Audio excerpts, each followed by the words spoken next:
I talk about the 4 roles that leaders have to play, and I'll quickly go through them. One is continue to be a coach. It sounds a little bit old-fashioned, but it's still that important role of helping people learn and grow and helping them fulfill their potential.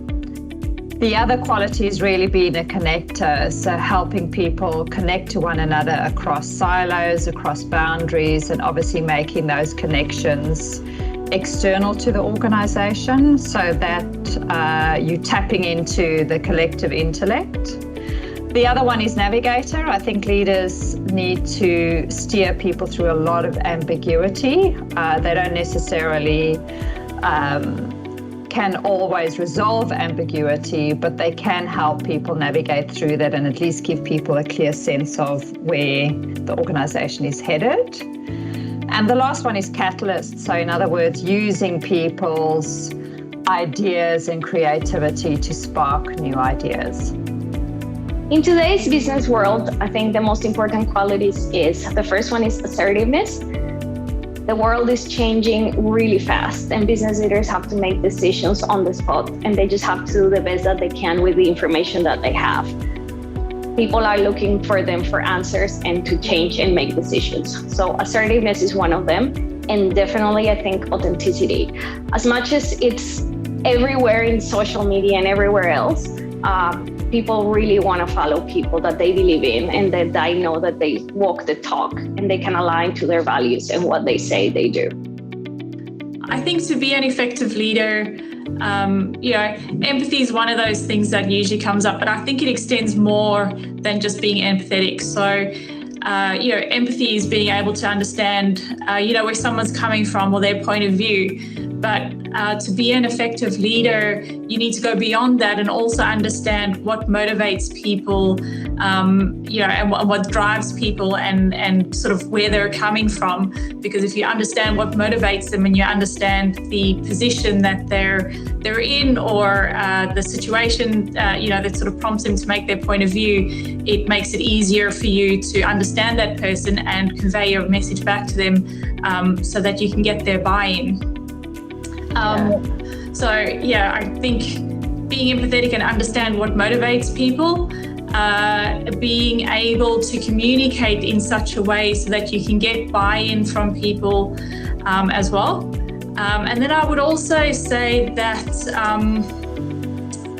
you need to be, I would say, brave and bold at times. So being able to have those difficult conversations when you need to have those difficult conversations. Perhaps sometimes you have to communicate an idea that you know that not everybody is going to like, but if you can communicate that idea in the right way, you know that you can get everyone to buy into it and you can keep going. And sometimes, you have those difficult conversations. So being honest, with people, can get you a better outcome than tiptoeing around an issue.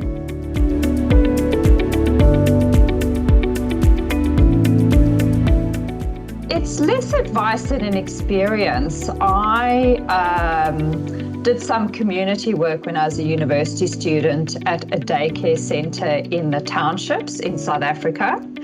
And when I'm talking daycare centre, I literally mean a sea container that was plopped in the middle of the township, and that was the daycare centre. And there was a group of women who looked after these kids while their parents went to work. They were older women and they were volunteers. And they took care of these kids with such kindness and love, and I couldn't really communicate with them. They didn't speak my language and I didn't speak theirs, but just observing them and knowing that they were doing this work unpaid just made me realize the responsibility you have when you're looking after people or when you're leading or just living your life, that you should take care of the people in your care and always live your life with kindness and compassion. I have 2 people that I will always remember their advice. One was the CEO of ConocoPhillips many years ago here in Australia. And she told me something that for every woman early in their career, I think it's important. And it was something as simple as don't do the things as a woman that men expect you to do because you're a woman. So I will always take that with me, and early in my career that helped me a lot to fit in a man's world, really. And the second one was Anne Picard. She used to be the CEO as well for Shell here in Australia when Prelude was starting a long time ago. And she said to me, it is all about the journey, not the destination. So in my career, I think that has helped me a lot to think about what I want, and as a leader, where do I want to get, and just enjoy that journey. Well, this is actually going to sound really corny, and my husband won't remember this advice. But he said to me once there was a meeting and I wanted to be in the meeting, and he'd said to me, well, if you want to be in the meeting, just be in the meeting, which seems like, such obvious advice, but I think that, sometimes we just overthink it, and, it's being able to just put yourself forward and say, hey, I think I've got something to contribute. I want to be involved. That's advice that Carl gave to me. We also have on our advisory board Louis Giuliani, and his advice that I always like to follow is, what's the end goal, or what are you trying to achieve? So every time if I propose something, or if I want to take action on something, he always says to me, what's the end goal? What are you going to achieve by doing this? And it actually does make you take a step back and think, are these steps actually going to get me to where I want to go?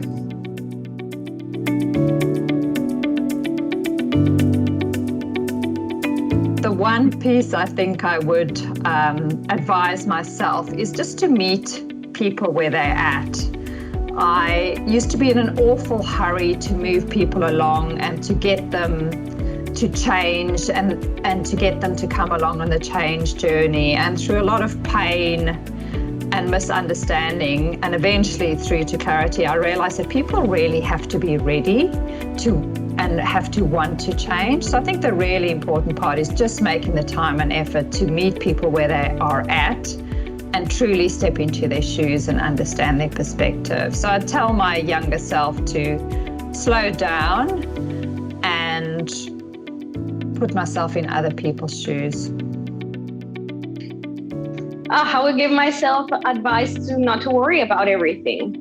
I'm a worrier by nature. So for many, many years, I worry about, the future and what's going to happen, and today and the past and everything else. So I would just say things have a way of working themselves out, even in the worst of the situation. So, you can only do the best that you can do with what you got every day. And, worrying doesn't help. So I know it's very hard, but that's the advice I would give myself, and I still give myself every day. But the advice that I would give myself is I don't have to feel like I have to prove myself to other people, and often I could be quite combative and possibly even abrasive, because I felt like I sort of needed to probably thump my chest a bit with all the other men in the room and sort of prove myself. And the best way to prove yourself is if you can prove someone else wrong or put someone else down, which in hindsight, if I perhaps understood that I didn't have to do that to be taken seriously, that would probably be the advice that I would give myself.